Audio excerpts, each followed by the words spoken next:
Hello my dear students, welcome to your master chem channel. कैसे हैं आप लोग? मैं अमला शंकर यादव आज क्लास 10th के लिए चौथा लेक्चर लेकर आया हूँ, चौथा वीडियो लेकर आया हूँ केमिकल रिएक्शंस और इक्वेशंस के बारे में। इसके पहले ढेर सारी डिस्कशन हुई आपसे, और कितने तरह के केमिकल रिएक्शन होते थे, क्या उनका कैरेक्टर होता था, कभी कोई गैस निकलती थी, कभी कलर चेंज होता था, कभी टेम्परेचर चेंज हो जाया करता था, कभी प्रेसिपिटेट हो बन जाता था, कभी स्टेट में चेंजिंग आ जाए, तरह तरह के कैरेक्टर आपने पढ़ा। अब प्रश्न ये है कि अगर केमिकल रिएक्शन होता है तो ठीक है, अब उस केमिकल रिएक्शन को कैसे दिखाओगे? किसकी जरूरत पड़ गई? अब इक्वेशन की। केमिकल रिएक्शन को लिखकर दिखाने के लिए किसकी आवश्यकता पड़ रही है? इक्वेशन की। ठीक है, अब इक्वेशन की जरूरत पड़ गई तो इक्वेशन के लिए किसकी जरूरत पड़ेगी? Symbol, formula. बिना सिंबल फार्मूला का आप इक्वेशन नहीं लिख पाते। अरे भाई, जब आप अंग्रेजी में एप्लीकेशन लिखते हो तो किसका यूज करते हो? ABCD का। या हिंदी में कुछ लिखते हो तो क ख ग घ का यूज करते हो। तो केमिकल इक्वेशन को दिखाने के लिए सिंबल और फार्मूले का ही हेल्प लिया जाता है, और कोई रास्ता नहीं है। तो किसी भी केमिकल इक्वेशन को लिखने के लिए सिंबल और फार्मूले की आवश्यकता पड़ती है। तो देखिए आप कैसे आप लिखेंगे एग्जामिनेशन में, बोर्ड में। पहले ये देखिए, the methods of representing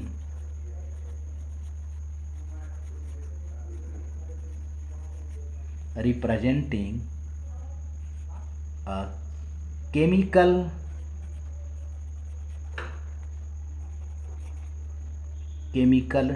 reaction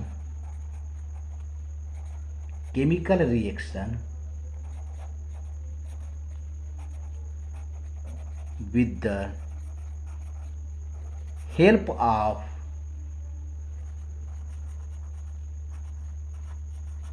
symbols and formulae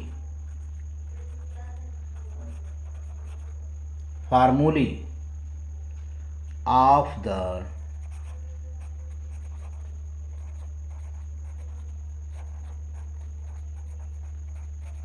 substance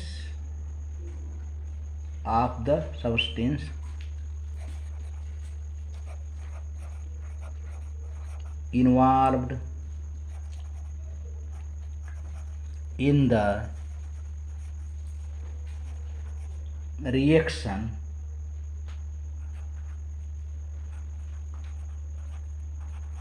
is known as a chemical equation. आपने समझ लिया होगा, क्योंकि केमिकल इक्वेशन के लिए आपको फार्मूले की ज़रूरत पड़ेगी, सिंबल की ज़रूरत पड़ेगी। तो ऐसी स्थिति में है आप केमिकल इक्वेशन लिख पाएंगे, वरना नहीं लिख पाएंगे। सिंबल की ज़रूरत पड़ी, फार्मूले की ज़रूरत पड़ी। तो अब एक एग्जाम्पल लेते हैं, ज़रा देखो कि कैसे होता है ये।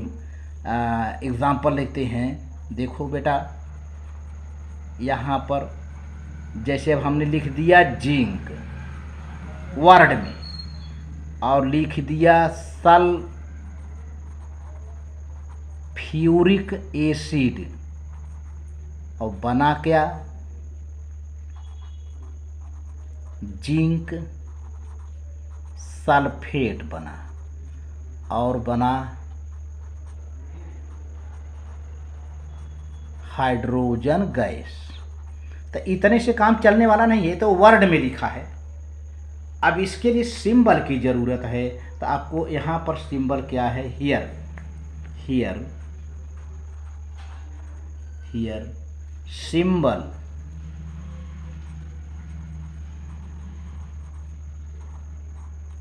Symbol of zinc is Zn।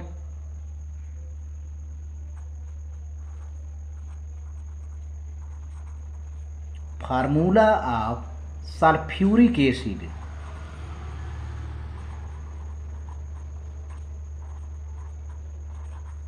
क्या है? H2SO4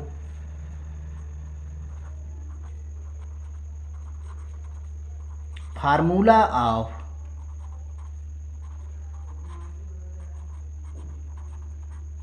zinc sulphate ZnSO4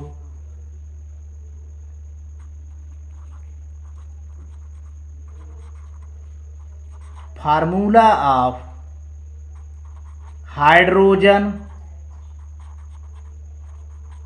gas H2। अब देखिए ये सब चीज़ें मिल गई। अब हम ऊपर का जितना वर्ड है हटा देते हैं, उसके जगह पर लिखते हैं क्या? Zn plus H2SO4 is equal to ZnSO4 plus H2।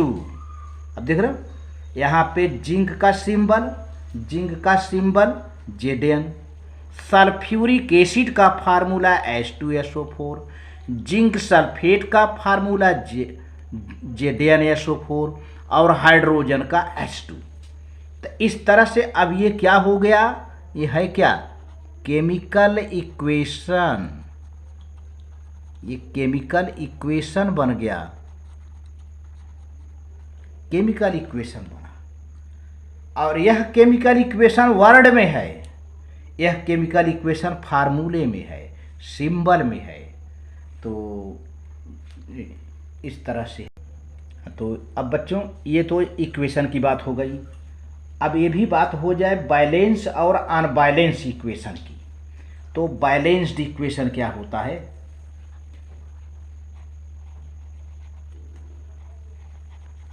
Balanced equation, balance का मतलब बराबर। अब देखो तराजू का तूला होता है, दुकान पर सामान लेते हो तो एक तरफ वेट होता है, दूसरे तरफ सामान होता है, दोनों का वेट बराबर होता है। उसी तरह यहाँ पर राइट साइड प्रोडक्ट होता है और लेफ्ट साइड रिएक्टेंट होता है। प्रोडक्ट और रिएक्टेंट के बीच में एक एरो लगा होता है। एरो का हेड प्रोडक्ट की ओर होता है और टेल रिएक्टेंट की ओर होता है। इसको मैं बता चुका हूँ। लेकिन अब बैलेंस की बात आई।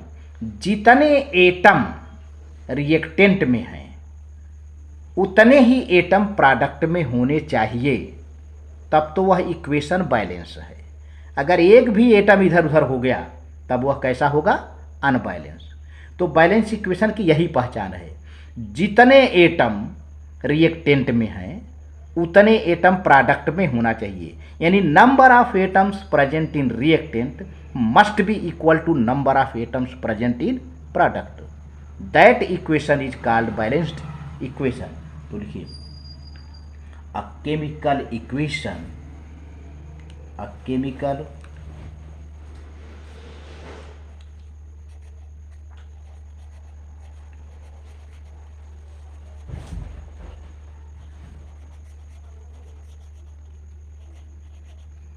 a chemical equation which has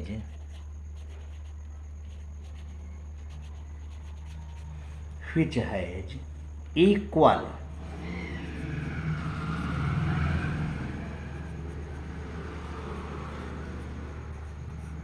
number of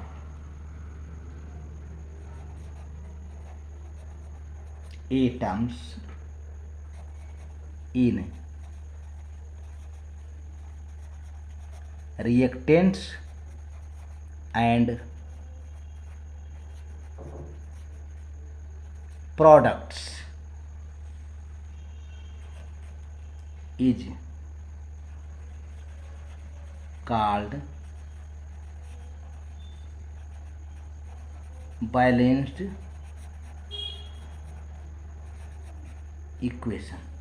अब इसमें एक एग्जाम्पल हम ले लेते हैं जैसे मान लीजिए यहाँ पर हमने ले लिया जिंक और यहाँ पर ले लिया सल्फ्यूरिक एसिड और बन गया क्या, जिंक सल्फेट और हाइड्रोजन गैस। ये रहा। अब क्या पता ये बैलेंस है कि नहीं बैलेंस है, तो इसको देखिए कैसे करते हैं। यहाँ पर लिखो रिएक्टेंट पता करने के लिए और यहाँ पर बना लो प्रोडक्ट। अभी मालूम हो जाएगा बैलेंस है कि नहीं बैलेंस है। जिंक कितना है बेटा 1, हाइड्रोजन कितना है यहाँ पर 2 और सल्फर कितना है देखो 1 है और ऑक्सीजन कुल कितना है बेटा 4 है। इस तरह से रिएक्टेंट में कुल टोटल एटम कितने हो गए जरा देख लो। टोटल एटम तुम्हारा हो गया 8 एटम हो गया। अब प्रोडक्ट की ओर चेक कर लिया जाए एक बार। जिंक कितना है 1 दिख रहा है और हाइड्रोजन कितना है ये भी 2 दिख रहा है और सल्फर यहाँ पर 1 है पड़ा हुआ। ऑक्सीजन देखो 4 है। टोटल इधर भी देख लिया जाए तो टोटल भी 4 1 5 5 2 7 1 8 यहाँ भी 8 हो गया। इसका मतलब होता है कि जितने एटम रिएक्टेंट में हैं उतने ही एटम प्रोडक्ट में है। इसका मतलब होता है कि this equation is balanced equation. तो दिस इक्वेशन इज बैलेंस्ड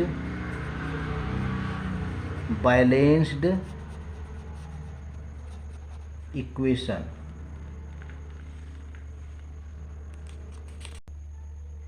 हाँ तो बेटा अनबैलेंस्ड इक्वेशन, बैलेंस की डिस्कशन हो चुकी, अनबैलेंस्ड नाम से ही मालूम हो रहा है कि ये बैलेंस होगा नहीं। यानी कहीं रिएक्टेंट में ज़्यादा हो सकता है या प्रोडक्ट में एटम का नंबर ज़्यादा हो सकता है, या रिएक्टेंट में कम हो जाए प्रोडक्ट में अधिक हो जाए। इस तरह से घट बढ़ रहेगा। तो ऐसे इक्वेशन को हम कहते हैं अनबैलेंस्ड इक्वेशन। तो देखिए इसको लिखेंगे कैसे।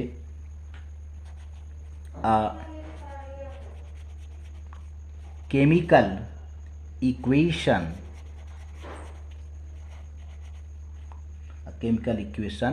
in which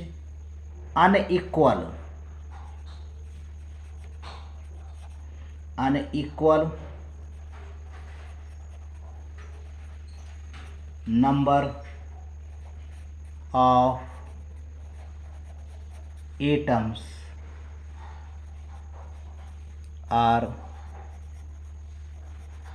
present in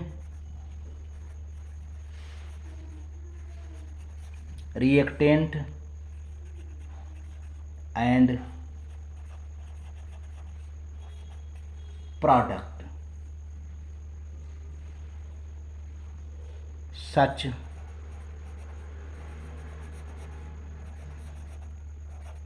equations are called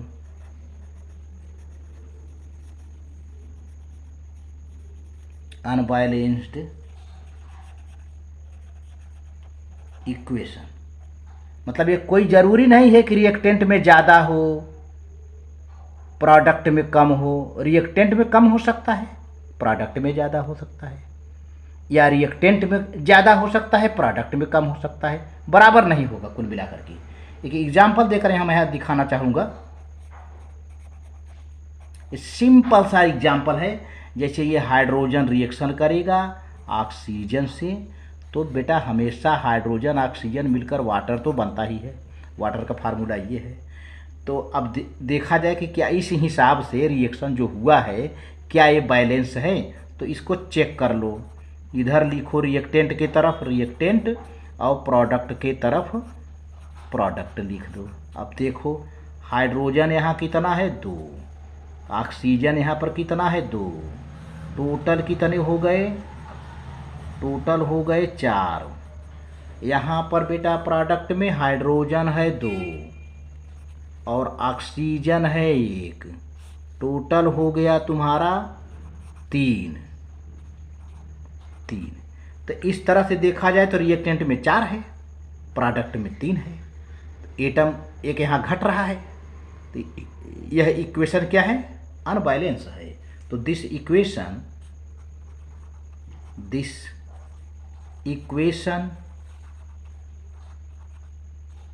is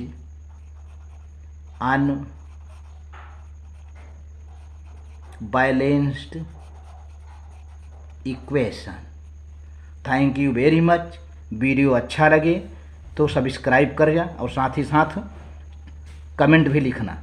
अब अगली वीडियो में हम आपको ये बताएंगे कैसे इक्वेशन को बैलेंस किया जाएगा। Thank you very much.